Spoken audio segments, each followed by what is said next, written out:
How's it going, everybody? Farley here with my first ever comic review. Tonight I'm going to be reviewing a 4-part miniseries that was put out in 2017 by Image Comics.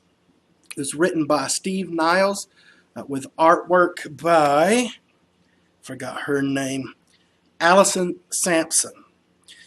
As far as I know, this is the first story I've read of his, or the first artwork I've seen of hers. So Winnebago Graveyard was a 4-part miniseries. Again, came out in 2017, Image Comics. And this is a horror-based comic. And basically, to me, it had like a 70s campy feel to it. But the story revolves around a stepdad, his wife, and his stepson traveling in Southern California.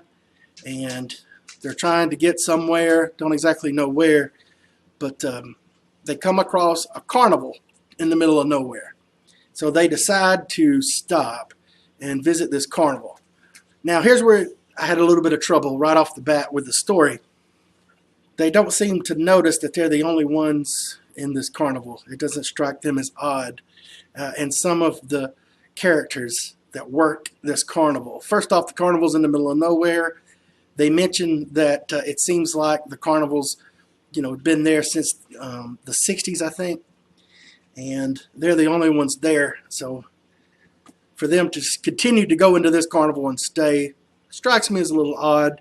But needless to say, once they're in the carnival, it's a very, very creepy carnival. And I would like to have seen maybe more of the story play out there, because you'd have so many different elements that a carnival could provide to a horror story. But basically, the reason why the carnival's part of the story is because they're driving, of course, the story Winnebago Graveyard, they're driving in a Winnebago, and the Winnebago, while they're at the carnival, gets stolen.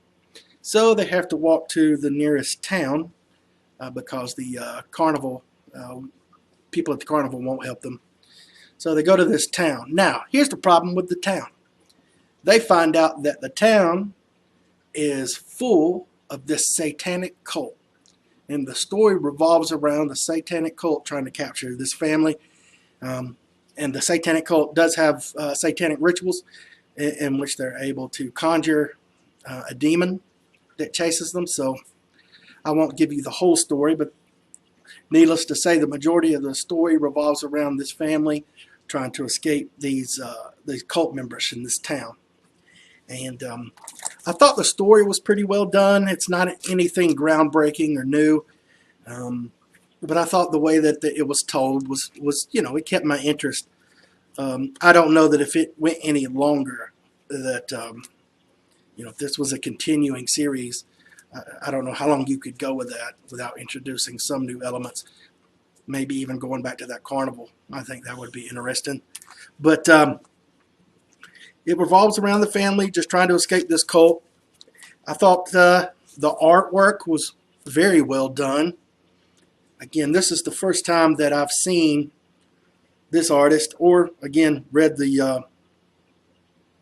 anything by Steve Niles. Again, the artist Allison Sampson. There's the cover for one. Here's the cover for 2. And the cover for number 3. And these did have variant covers, and the only one I have a variant to is issue number 4. So I'll show you both. Sorry about the glare.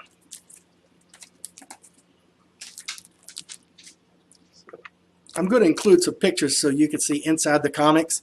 The only other real issue I had with the comics is that it use a lot of large panels. So the comic books, and I know this is a complaint about most comics, but it's especially true, I think, for this series. They use a lot of large panels, so the comic books read very, very quickly. So I think for $4 per issue, you could fit in a little more story in there. And again, love to have seen that, maybe include that carnival. But I thought it was well done. I thought the story was okay. I thought the artwork was better probably than the story. So I'm going to give this 3 stars out of 5. So if you're into campy horror, I think this is the series for you. All right, thanks for watching. Talk to you all soon. Farley, out.